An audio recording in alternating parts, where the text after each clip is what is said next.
Today we're going to be covering the T-21 sessions, which include your network servers. As an IT professional yourself, you must be versed in all the various types of servers. As we said, a server is there, like in a restaurant, providing you a service. He is there to please you as a host or a client in this network. Hence why they use these actual names to hopefully make it easier to be able to identify of what we're talking about. Armed with this type of knowledge, an IT professional can better ensure that they provide proper service and function to these types of servers.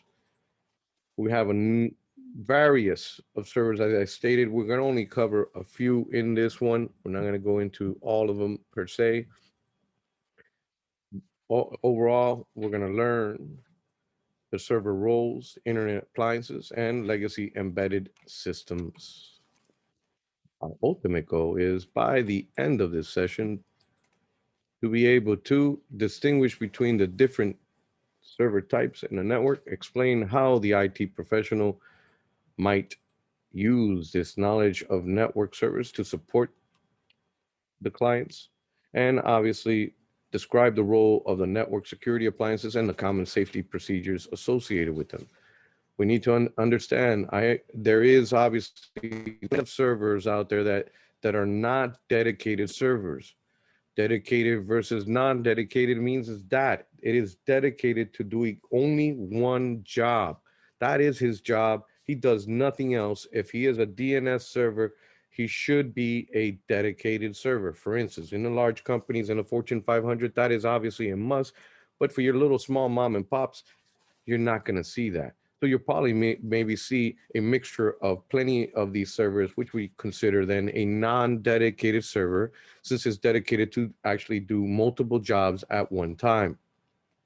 Servers are computers that provide some type of shared service, be that it is to some host in the network. One of them is your web servers, your file servers, print servers, DHCP servers, DNS servers, proxy servers, mail servers, and your authentication servers, just to name a few that we have reviewed or skimmed over. Obviously, beyond that, there is other resources within the network, which we're going to be covering.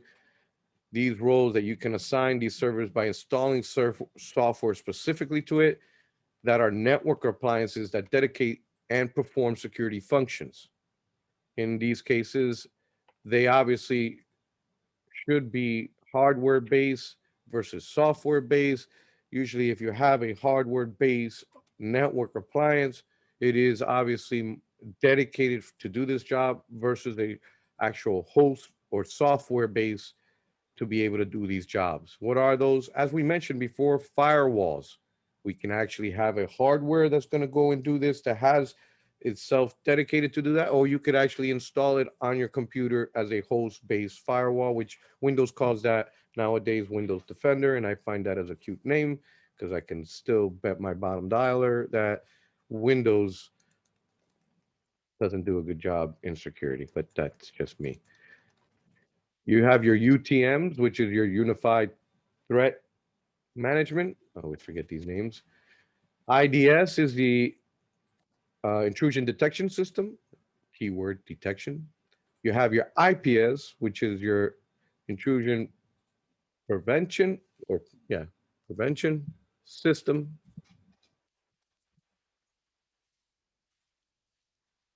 And for this, my friends, it will obviously require persistence in your part because obviously to be able to identify these things, you'll notice in the questions that they're going to give you, it's going to give you that it's a server and you need to do this, this, and this. You need to identify, well, is that a file server, web server, DHCP, DNS? What ports need to be open? What type of sharing do they require? Is it that they don't have sufficient rights? Is it that the port's not open? There's plenty of things that can actually create this. And persistence is a key thing. In reference to your actual customer service itself, it is obviously us listening to them and being able to not just listen, but ask open-ended questions that can be able to dig into the actual issue and identify the issue. As we always state, usually about 80% chance the user is going to call you with the answer, and we need to actually figure out what the problem is.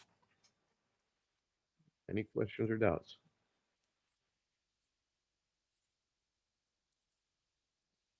So help me out here, please, Kimberly.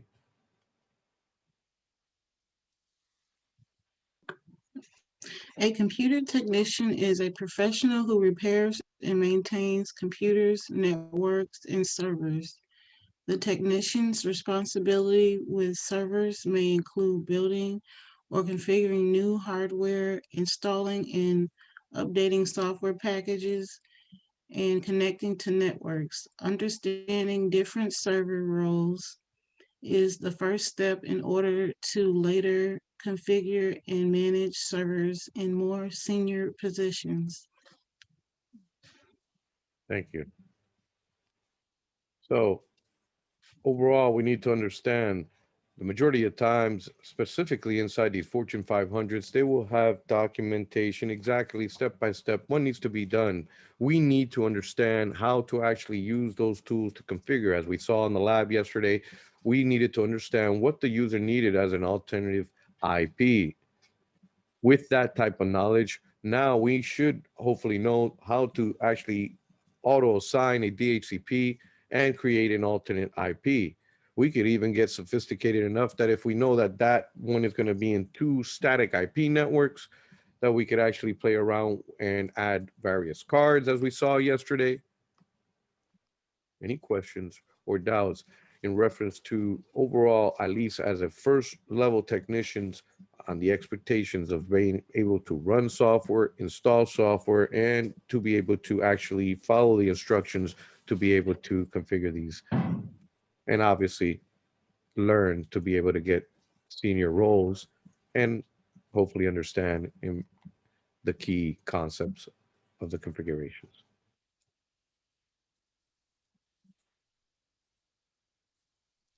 So what are the servers here? As we stated a moment ago, we have web servers, and they always say what they are. So his third word is web, and he's a server, so he provide web services. None of these names are out there to trick you, so the name says exactly what it does. Your proxy server does exactly that. It proxies for you. Once again, we are not to be confused at any given time when one of these devices does multiple jobs. That means that this server is no longer a dedicated server. It just means that it is non-dedicated server doing several jobs. Your web servers, Kareem, help me out here, please.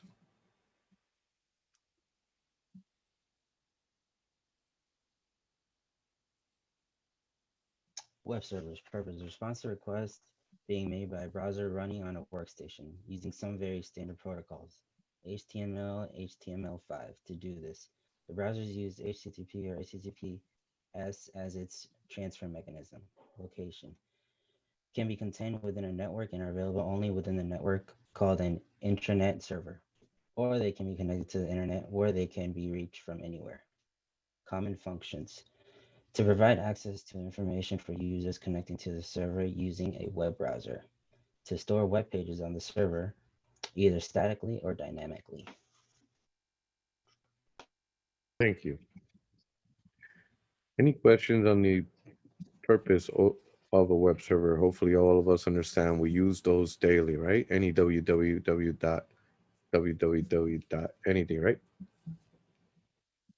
Therefore, those servers are dedicated and are live on the internet, most likely in a DMZ zone being protected by firewalls. Your file servers. Alamu, please.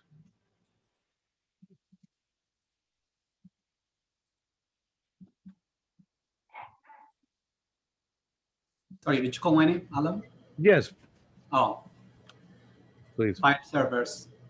Purpose stores user documents, videos, images, and anything else that a user might want to save for later use on the network drive. Protocols uses a standard system of file management hidden behind the scenes through a user interface used to access this server, either server message block, which is a Windows server, AFP Apple filing protocol, which is an Apple server, domains, An office that wants to employ a file server for network sharing and print server functionality will want to set up a domain. Domain definition: a group of computers and devices that are administered as a unit with common rules and procedures and are defined by sharing the common part of an IP addresses. Thank you. So your file servers are the ones that basically the majority of these offices are using. Your domains is a way to ensure that whatever rules and regulations that you want to apply to a computer from the domain, it can actually be pushed down to the local group policies. We will be finding out in later chapters exactly what's the local group policies, but the domain would be a tree hierarchy where basically he is the master domain server. He has child domains below for all the offices. And obviously in there, you can create your groups associated to every single subdomain. Or it could be a small one, which only has one domain and one office. From that centralized location, you are, as an administrator, are able to, with ease, administer any computer on the network, including any ID that's on the actual network. Without the actual computer actually being added to the domain, it will not be allowed to talk. Even if the user was able to go and somehow, or the hacker was able to get himself on the network, with this actual structure, there is a security in place that obviously attempts to keep your data safe. Questions or doubts?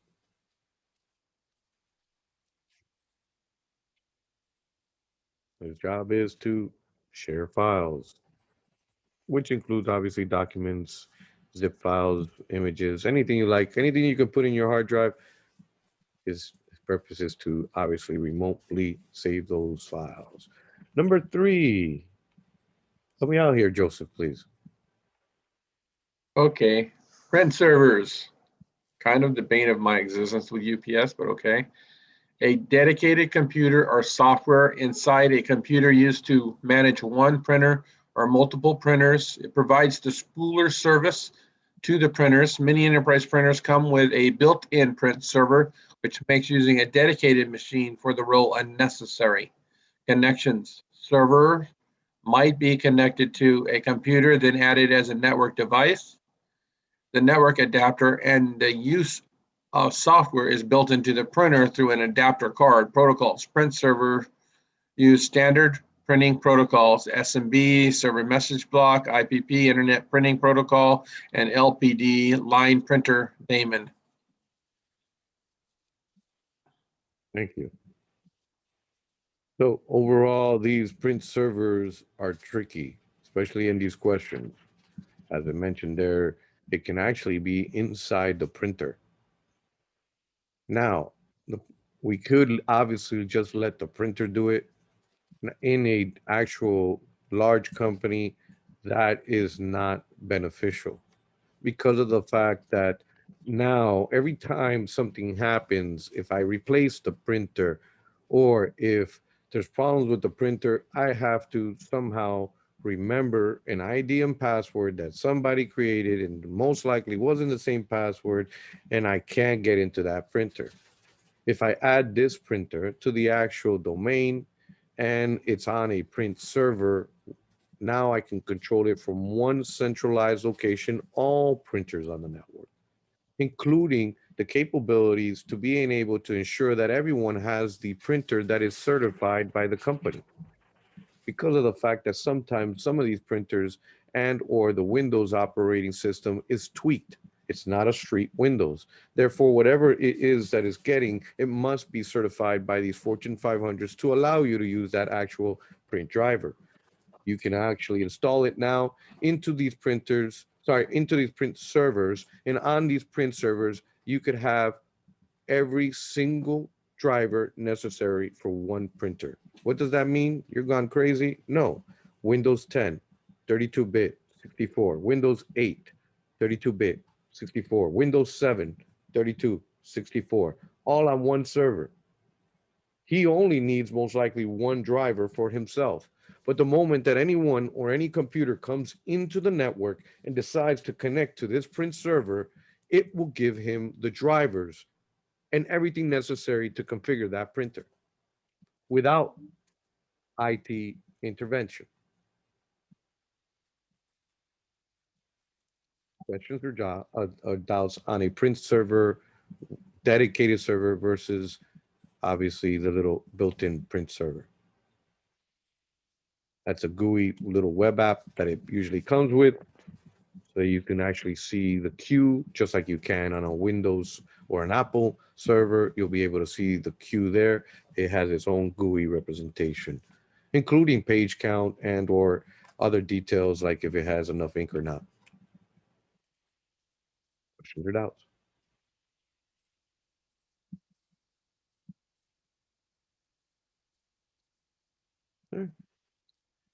Yeah, I just love this slide.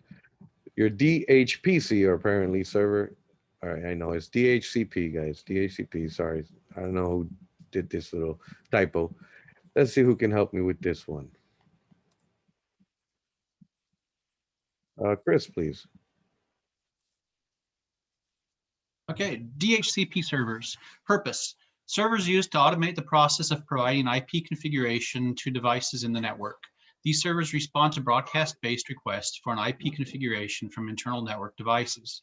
Function. It offers the following information to a DHCP client: IP address, subnet mask, default gateway, DNS server.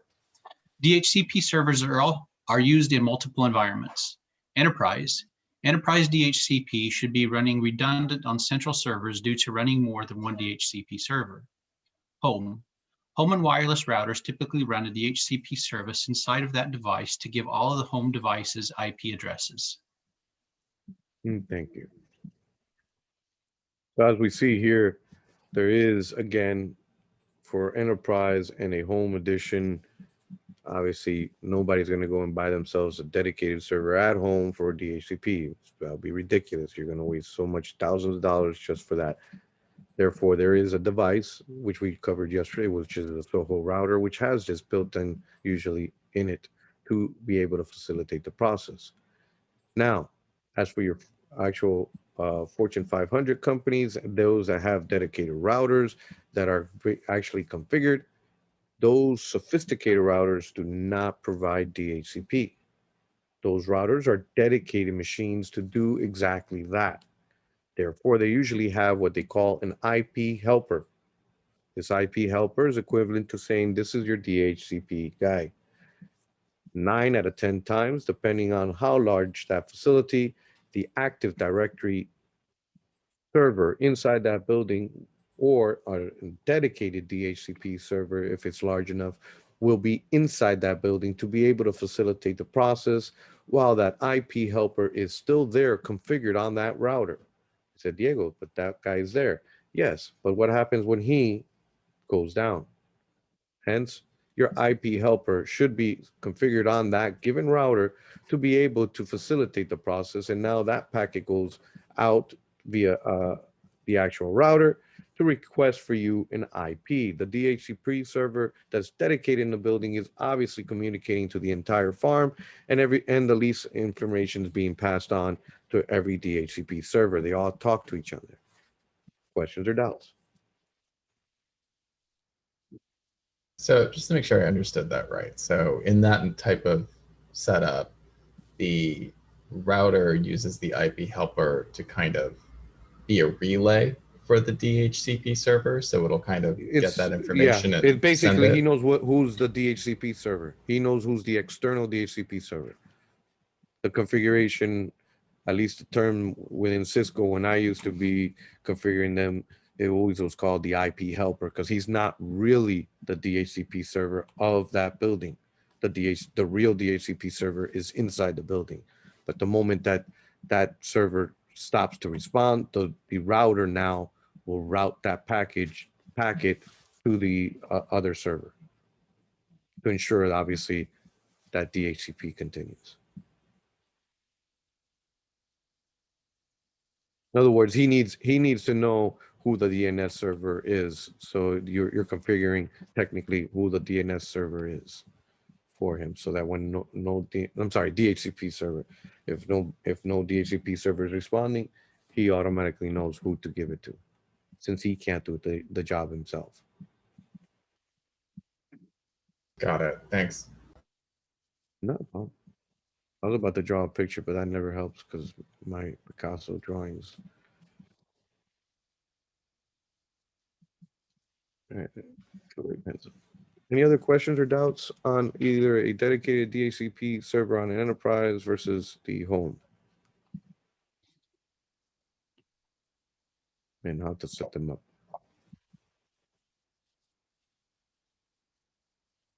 Right. So our DNS servers. Alvarez, please. DNS servers, purpose, servers that resolves device and domain names, website names to IP addresses and vice versa. Client configuration, clients are configured with the IP address of 2 DNS servers, usually through DHCP, and makes requests of the server using what are called queries. The organization's DNS server will be configured to perform the lookup of IP addresses for which it has no entry in its database by making requests of the DNS servers on the internet. Mm-hmm. Thank you. So as we mentioned before, these dedicated servers are usually internal for the intranet. So they'll have their own farm of DNS servers that contain all entries to be able to resolve anything within the network.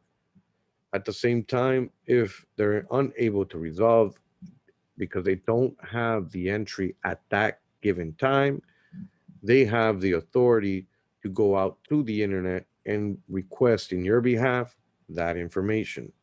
As soon as that information comes back to this server, obviously if it's .org, believe it or not, he goes and talks to .org DNS server. There's a farm in the internet that's basically a DNS domain server just for that domain to be able to give you all the names in the internet that are .org.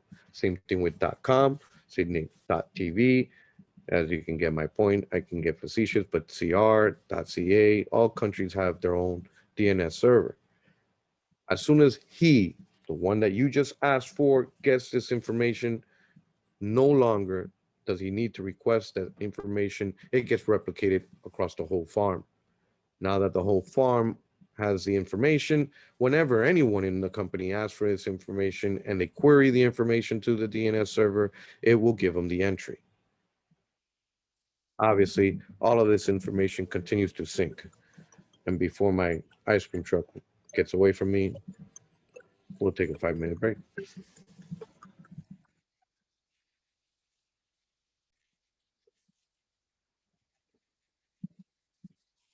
My screen. Yes, sir. Yes. Yeah. No. Yes. I think so, right? All right. I saw her shaking her head finally. All right. As for your DNS servers, any questions or doubts on its job and what it does?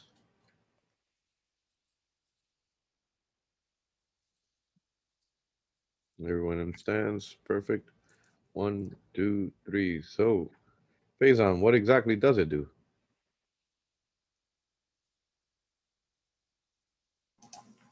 If I understand correctly, it pretty much just tells you the IP address of a website and vice versa. I'm sorry, hold on a second. You guys hearing me? Because I can't hear you now. This is ridiculous. We hear you just fine.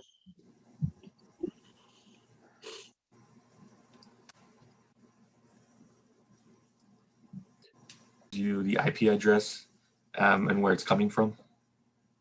Yes, it tells you the IP address, and with that, you could know where it's coming from, and it does it the other way around. So if I give him the actual IP address, he'll give me the name. He'll do it both ways. All right, cool. Proxy servers. Muhammad. Yes, sir. Purpose a server that makes an internet connection on the behalf of user in a network. Benefit prevents user from making direct connection to the internet and provides a point of exit at which you can control their access in a virtual variety variety of ways. Variety. I'm sorry. Variety of ways. Hmm. Thank you. Hmm. A company large enough to use a proxy service uses it as an intermediate server as follows. 1. Client makes the request to the proxy. 2. The proxy performs the actual request. 3. The proxy provides results back to the client. This is a useful due to the overall control of access, chasing URL scanner and content scanner, assuring that all access is done with high security. Thank you very much. These puppies are very sophisticated and they actually make me smile because unfortunately, depending what you put in there, that could stop you from working at one point. As we can see, this proxy server actually pretends to be you. Who else in the network pretends to be you? Does anybody know who else on the network? Forget about what the rest he does, but they both pretend to be you. Who are these two network appliances that usually pretend to be you? Maybe the router. Thank you. I was just He, about to say, the router and the proxy server, depending on obviously always the router. If you're leaving the building, he pretends to be you. And in this case, in large companies, they have what they call proxy servers, and the actual proxy servers then are the ones that are routed. Apparently, he knows the subject, so he decided to jump on the table. Sorry. And or ensure that that person is allowed to go to the internet. You could actually give the people IDs that are pertinent towards the actual domain. So now that you added this proxy server to the domain, your ID and password to the actual given domain is the one that allows you to get out to the internet. With this, they also have the capability not only to stop people that are not supposed to go to the internet, now stop you from actually going to a site that's on the internet that you shouldn't be going to. Now, the funny thing that I can give you and what's cute about these things is that unfortunately, some people come up with some cute names for actual companies. Hence the name Jabra. Jabra or Jabra, or however you want to pronounce that word, I call it Jabra. It's actually a company that does professional cameras, which I have right now in front of me, and is used a lot in universities to be able to facilitate the process of video conferencing. Unfortunately, I needed to download in the university the Jabra drivers. Does anybody know why I couldn't get to Jabra.com? the proxy server doesn't list it as a pertinent website. Or maybe they were actually looking at the word bra. Oh, really? Blacklisted the word bra. They blacklisted the word bra. And then as soon as it read that, since it is a university where schools, where kids are on that same network, they're Oh, wow. making sure that it's locked down.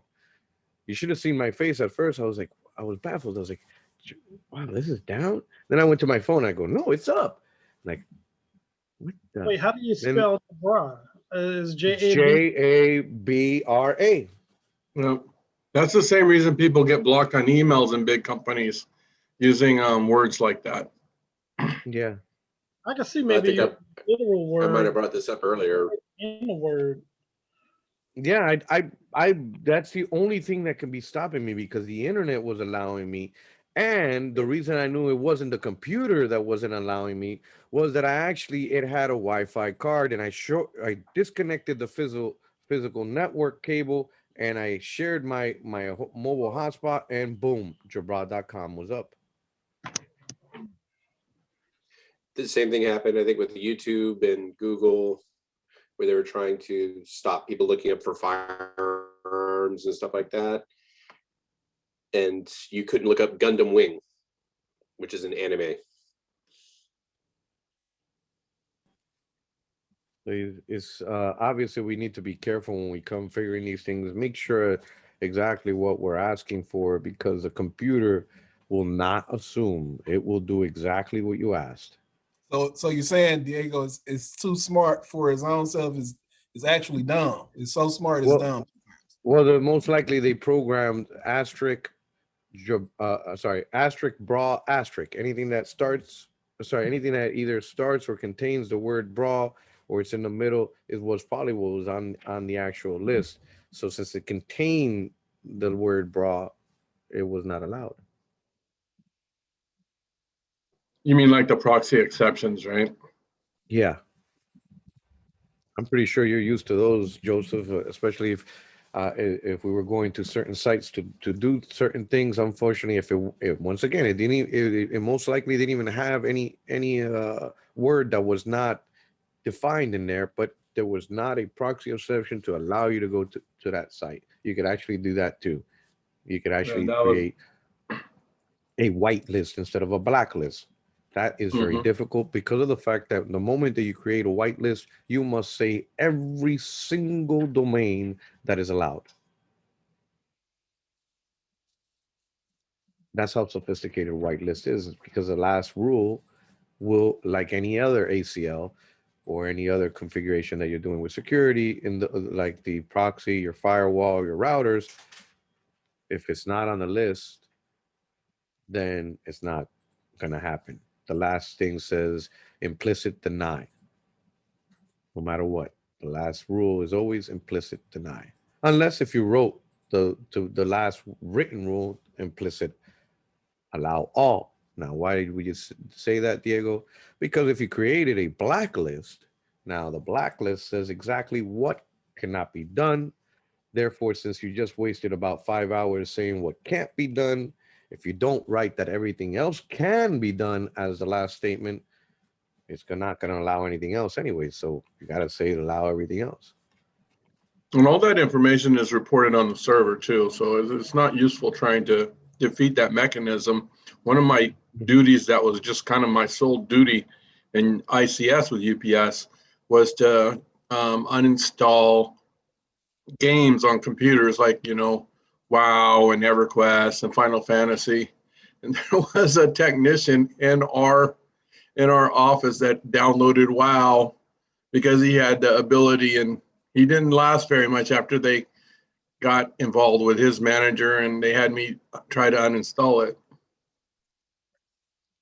You know what's integrity is key in these businesses, and what's even much more funnier is that had he actually probably admitted fault and admitted guilt, he probably would have stayed. Yeah, he totally said he didn't do it, but it was in his profile in the user directory, and I had the day, the time to the second, and he was logged in doing it.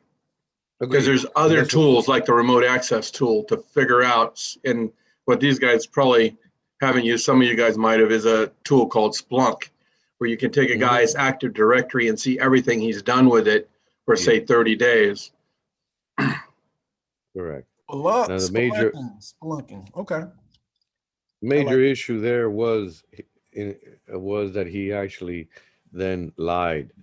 I'll give you an example. Exact company, UPS, where there was two individuals that did the exact same thing, and one stayed and one didn't. It was when Brazil had the World Cup, and obviously I can't say no more. They started actually streaming the game to their actual computer. I was in the network, and obviously call came in that half of Brazil was having issues.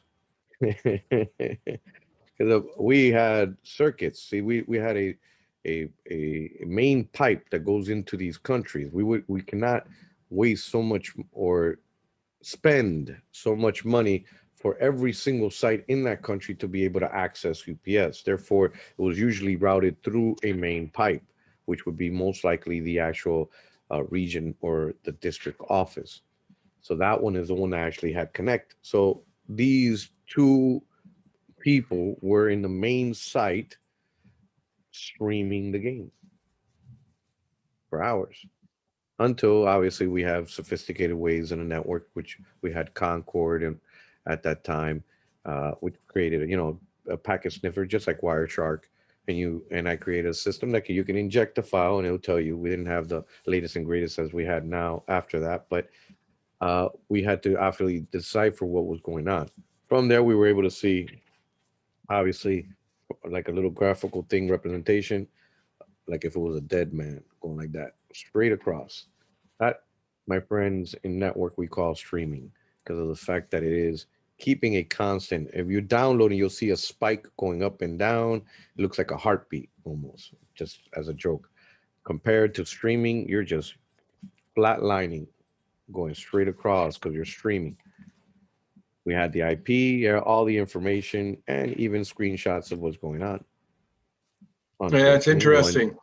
One actually Diego, admitted it, and the other one didn't. Mm-hmm.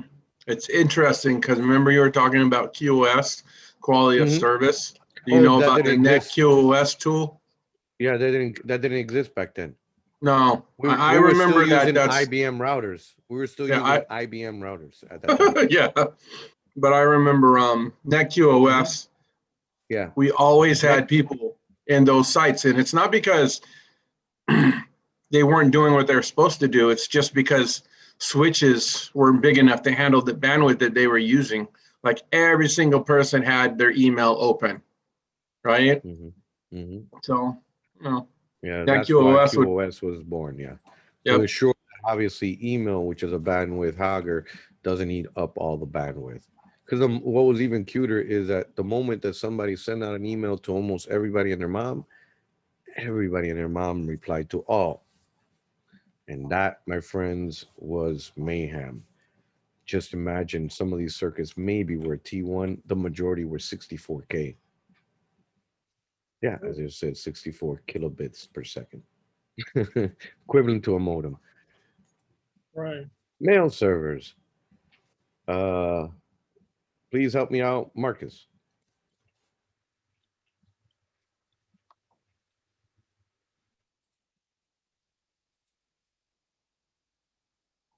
Mr. Rashid, please. Mail servers. Purpose. Servers that run email server software and use SMTP to send and receive email on behalf of users who possess mailboxes on the server. Client configuration. Those users will use a client email protocol to retrieve their email from the server. Two of the most common are POP3, which is a retrieve-only protocol, and IMAP4, which has more functionality and can be used to manage the email on the server. Management. Usually managed by either an ISP, internally in an organization, where the IT department is responsible to keep the mail server running 24/7. Okay, in reference to these mail servers, that is exact job that he does, depending obviously if it is using IMAP4 or POP3. For sending purposes is using SMTP. Any questions or doubts on a mail server's job? Are people still using POP3? It's all depending on the company and how and what they want. Yes, it is. It's still a protocol that's being used. The majority of these things, though, nowadays are not using if it's in the intranet, they might use the non-encrypted port, but as for in the internet, most of them are using the encrypted ports. I think it's mostly IMAP4 nowadays, but in a corporate, isn't it just the Exchange server service? Correct. That is correct. If you have an Active Directory Exchange server, you would be using that. But it's again, it's all depending on what you're willing to pay and the service or the server you're willing to buy.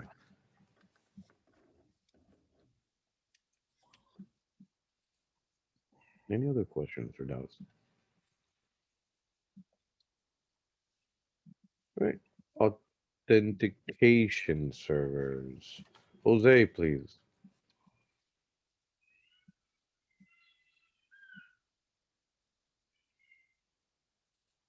Oh, you're still on mute. I saw you talking, but Hello? yeah. Yay, thank you. Purpose, a server that accepts and verifies the credentials of users. Typically, it not only authenticates them, but also provides them with access to resources using single sign-on. Example, Windows Active Directory. Single sign-on allows a user to authenticate once and not be required to authenticate again to access the resources to which they have been given access. When to use. This is not required on a small business or home network, but is almost always on an enterprise service. When an employee needs to have access to a certain set of files, the server will use a set of redundant servers to authenticate the user's credentials, allowing access. Thank you very much. Now these puppies are pretty cute and very useful. Why would I waste my money on this? Because of the fact that then it's as annoying as possible that every single server there on the network is being used as an actual authentication server. Microsoft uses what they call Kerberos, and it has a ticket granting ticket. Basically, when you authenticate, it says that you. So it's just as you got your little badge, you walked into work. Now, that says it's you. That's all it says. As soon as you go and scan your card against the actual card key at that door, will it let you in? A lot of these servers do both jobs. It allows you to authenticate and it authorizes you to actually get into these resources. The majority of them, since they are dedicated, then they just say who you are exactly, and it provides that information. It says and guarantees with this certificate that you are you. Now that you say you are you, the moment that you go to a server and present your credentials, which is equivalent to going into this map drive, that certificate gets sent to make sure and used as a key to be able to get into this server. That's what this server does, is authorizes you and it assures that you are able and do you actually have the rights to do what you want to do here. Without that information, you're as useless as a doornail on the actual network. These things also have their own little encryption and I believe a time. Therefore, if it gets hacked with a replay attack, most likely the server will not accept the request. Any questions on an authentication server's role? This will not be used in a small site. Makes no sense. This is a dedicated server to be able to allow anyone in the network to authenticate in the building.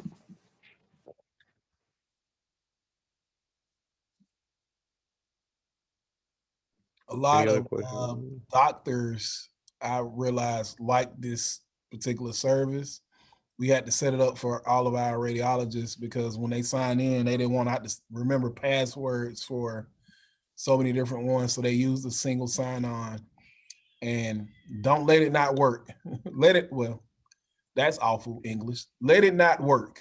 It's an issue that rolls a lot of heads. You get a lot of calls and you got to jump on that one quick. But a lot of because they have so many applications that need to come up when they bring up their computers. They don't want to remember all of that. This single sign-on is a great feature within any company because now all servers that are in the domain will be able to, with the application, allow these users to use the application with one ID. At the same time, as for these things, why only enterprise? Because every single building should have an Active Directory authentication server in the building. Because why, Diego? Why have you gone crazy? Because if it's not in the building, it's got to go outside, go God only knows where to go and authenticate itself so it can come back in so he can just get to that server right there. Hence, costs a lot of money and why enterprise usually are the ones that use these type of things. Any questions?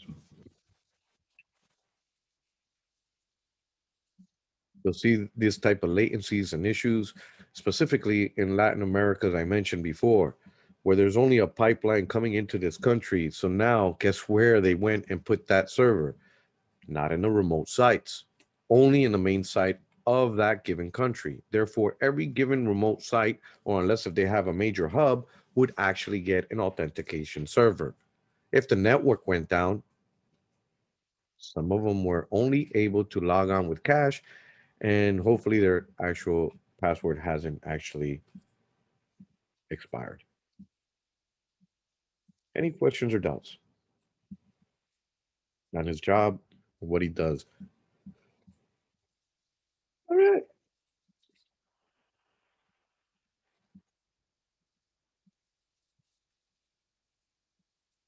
Time to share.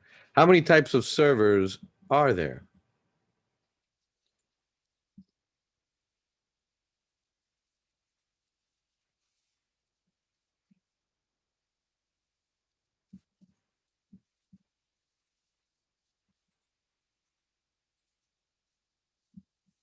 Okay.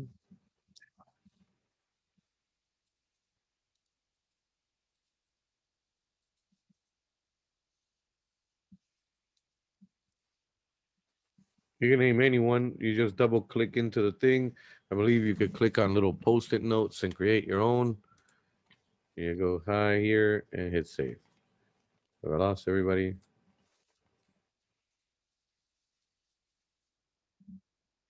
Then if we hit next frame, we can name the ports associated to the servers that we're talking about. Please. This time, let's speak. So I know we're all live. Zoom. The recording. Thank you for participating in that activity. For network server security, we have here. God, I'm gonna break my neck going that way. I'm gonna bring you back over here. Looking over there is killing me. Emil? All right, network server security. Security is vital when using network services as most of the data that is stored on the servers is accessed remotely. Security should include the server using Secure Shell, SSH, which is a cryptographic network protocol for secure data communication, remote command line login, remote command execution, secure network connectivity through VPN between two network computers that connects via secure channel over an insecure network. Thank you. Can somebody tell me exactly why is this vital?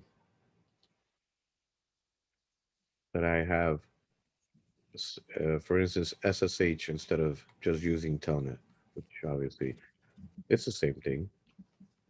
Well, that last one, secure network connection through VPN between two network computers that connect via a secure channel over an insecure network, is how the world is working right now remotely. Agreed. But why would I do that? What's the need? Which I can go Keep through your the network internet. Why would secure. yeah, but why would I want to keep the network secure? So Protect your bad data. people. Data, right? Data. What I'm looking for is a key acronym here, which hopefully we're going to learn. I take it we haven't taken that chapter yet. And that would be PII. Personal identifiable information.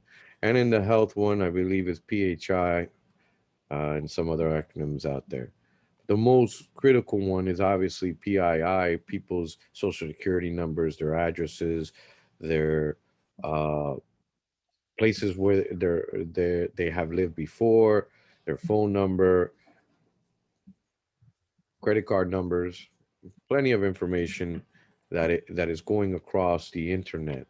So these VPN connections to ensure that whatever it is that's going across is secure and obviously encapsulated in an encrypted tunnel to be able to stop from someone stealing that type of information. The first one here, as for the secure socket shell, I want to ensure that when I connect to this server, no one can actually see in clear text the commands that I'm throwing to it. Because of the fact that I'm doing remote CLI login, that means equivalent that I'm going into a shell or command line, DOS screen, PowerShell, your terminal in Linux. It's that dumb terminal, black screen. Putty, for instance, is another application that you can actually use to be able to connect to these things. Depending on what you want to use, some of these things have a little bit of tools on the top, but you could use any terminal. For instance, I can go into a CLI and I can go and connect via secure socket to the thing without any fancy software, just by executing the actual command. As for why, because of the fact that I'm actually passing the commands in the clear in Telnet, now that person can actually record my ID, my password, the configurations of this given router or whatever it is that I'm trying to configure. Very obviously, anything that is done in the clear will be susceptible to being able to be hacked with ease. Any questions on why this is vital and understand why we should not use anything that is not secure when we're actually configuring these things? Unless if obviously we're right in the back port of it, right? Because now I'm not using IP, I'm directly connected to it, and there's nothing between me and it. And it's not on, hopefully, on the network at the same time when you're doing these things. Next one. Main security appliances. You can help me out, Ms. King, please.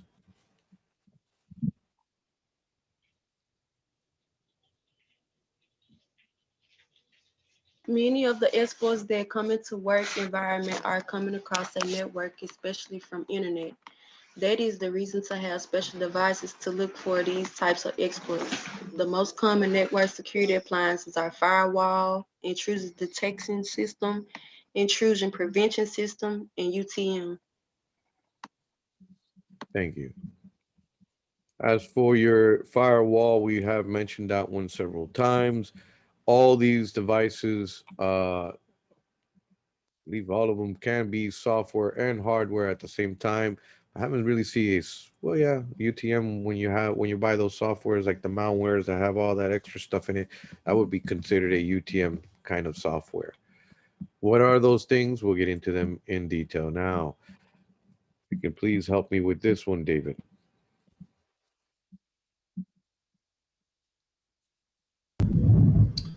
Firewalls. A firewall can be either software on a computer to protect that computer or a physical device to block unwanted traffic.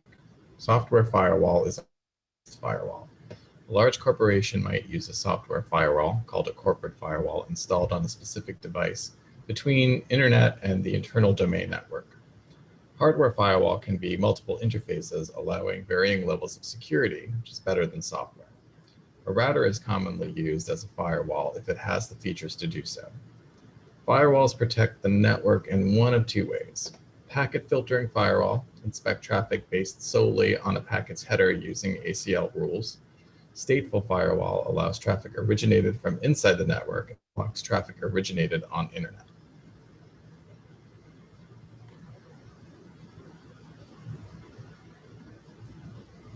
Thank you. Hopefully I'm not muted still. There we go. As for these firewalls, as we mentioned, they can be software or hardware. The stateful firewall is obviously very useful because of the fact that the moment that you went and asked for something out in the internet, it creates an entry saying that, hey, this communication has started, so that when that actual server responds back to you and wants to talk to you, it allows you to actually do it. If it's not configured like that, you also have the actual packet filter ones that are based on the actual access control list only. If it's not on the rule, not going to happen.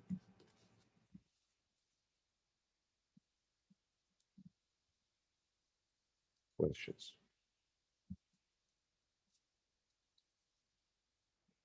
Your IDS. This is cute again. And unfortunately, the actual acronyms that come into play are critical for us to understand which one's which.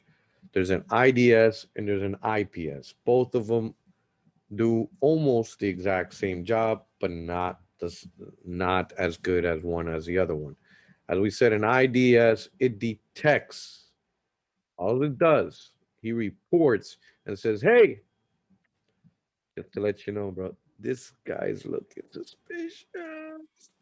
That's as far as he goes. He just lets people know what's going on, and then that's it. That's all he does. He can care less if the network security cops come or not. He just keeps on letting everybody else know as it reports that something looks weird here. One key thing to note is that this guy is as good as a newspaper. And for those that may remember the joke about a newspaper, that's yesterday's news, because by the time it got to you, it already happened. In this case, it's exactly the same thing. It only knows what already happened. There's no way that it is listening live of what's going on. Usually there is a switch which is configured to forward all these packets, just like if it was a hub, as stupid as a hub, but to a given port where this NIDS, if it is a physical hardware, is connected. If it is a HIDS, it would be a host intrusion detection system, and it would actually be installed on the given host, be a server or a client workstation.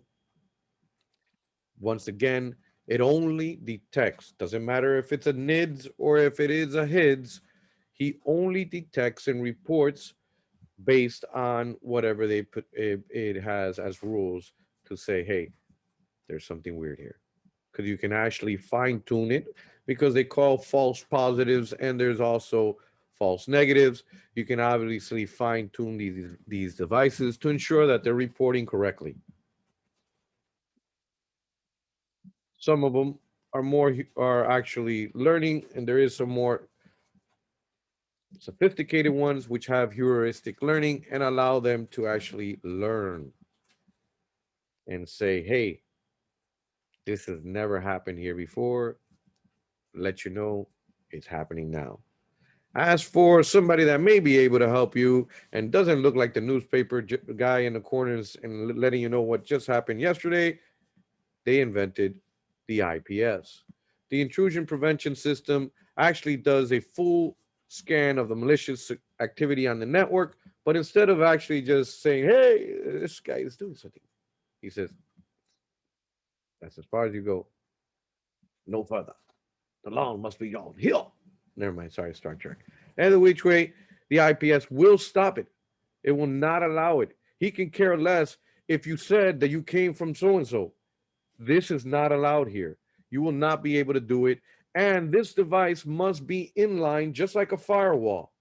He must be in the middle. He has to be the monkey in the middle to be able to stop it. Because if he's just like the guy right before, listening to old news, there's no way he can stop it. Just like a proxy, just like a firewall. In this case, really a firewall. So sorry, because proxy just gets routed over there. This guy's got to be on the line. He's got to be in the middle. If not, he's useless. It's called inline. And I think one is, what is it called? Promiscuous mode is what the switch is on, or the card, versus here it has to be inline and active. The other one is not active. Some other keywords they always throw at you, some weird words. Any questions? So I do apologize. Unfortunately, the network name, since it is network and it is an IPS, his name is NIPS. And if it is a software-based one, And if it is installed on a computer, it's called HIPS. Keyword, obviously, H on both of them means the host. So HIDS would be a host intrusion detection system, a software that is installed somewhere. A NIDS is a network intrusion detection system, which is a physical hardware that's actually doing the job. A NIPS is a network intrusion prevention system, which is again inline on the network appliance, and a HIPS would be actually installed on the given host or server. Any questions or doubts before we proceed on those two and the variances of their jobs, since they almost sound the same but different?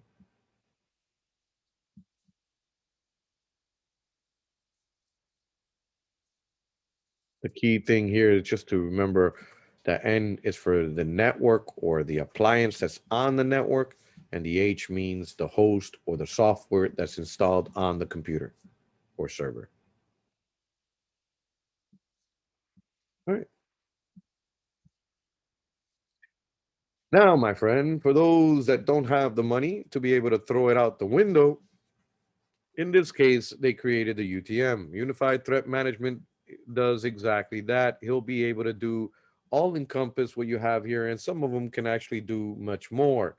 Once again, that is a unified threat management system. You just threw all your peripheral eggs into one given basket. So if this thing goes down or it gets compromised, your whole security has been compromised. Usually you don't want to put this, but again, this is for those small mom and pops and or companies, mid-sized companies that cannot afford to buy all this equipment, and hence they will be able to configure this one unit to do all the jobs that all those separate types of servers would be doing, including your DLP, which is a data leak prevention. Your data leak prevention does exactly that. It would actually stop a user from being able to upload a file, for instance, to Google Drive or to their USB. Any questions or doubts on a UTM?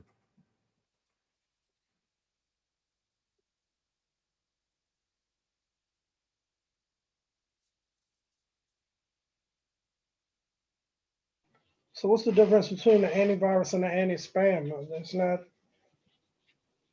I don't That's know. a very good question. And see, what happens is originally there is antivirus programs.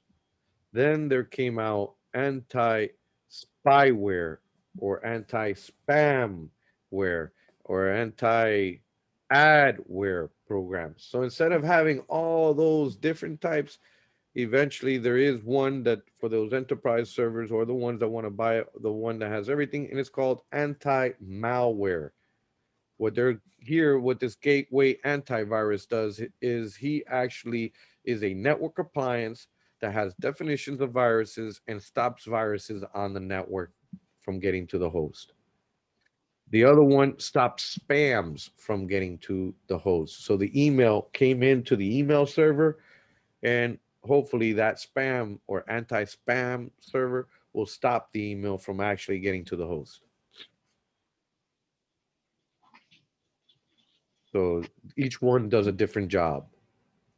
So as for the family of all these softwares that do malicious stuff to us, they now call it anti-malware, which encompasses which encompasses viruses, spam, and all that other stuff that can happen to us. Any other questions on any of the Yeah, servers one question. Would the content filtering be similar to what the proxy does? Correct. Okay. Thank you. That's because of the fact that, once again, I don't need a proxy server. I'm a small company, but I want the content filtering portion of that actual proxy server. So now that feature is here so that I can be able to make sure that when the next time Diego decides to go and download drivers from Jabra, he can't do that anymore.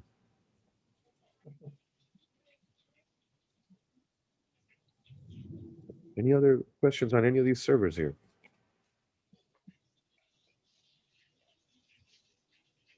Load balancing, hopefully we all remember. I think I mentioned that guy yesterday. Load balancing does exactly that. He is there to direct traffic. It is such sophisticated that he could actually have all servers hot, ready to go. Or he could have, maybe if he had 5 servers in his farm, he could have 2 on standby and 3 that are actively hot, so that when one of them goes down, he'll just bring up the actual warm one that's there sitting ready to go. Or if it gets really bad, he could just start turning on more servers onto the network so he can actually balance and not bombard just one given server. Usually, this is in an enterprise world.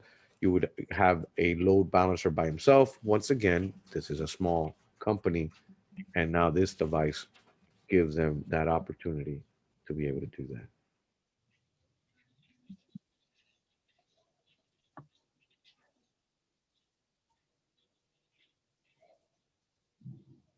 Any other questions, doubts?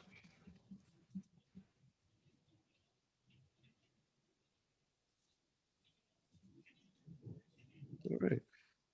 So hopefully by now we should be able to distinguish between the different types of servers, types, explain how this knowledge is going to help us to be able to support our clients, and describes the role of these network appliances. As we mentioned, you as an IT professional must be versed in all these various roles that these servers play, and we need to ensure to understand what a web server is, a file server is, a print server, DHCP server, a DNS server, a proxy server, mail server, and authentication server for the actual A+. As I mentioned before, there is plenty of other servers out there. We can go into details if you like at any point and you want to ask me any questions about the other ones. But as for the purpose of the ultimate goal, understanding these are key before we can obviously proceed to understand any other ones. As for the network appliances, we mentioned the firewalls, your UTMs, IDS, and IPS. Yeah, and obviously those, how they play on a given network.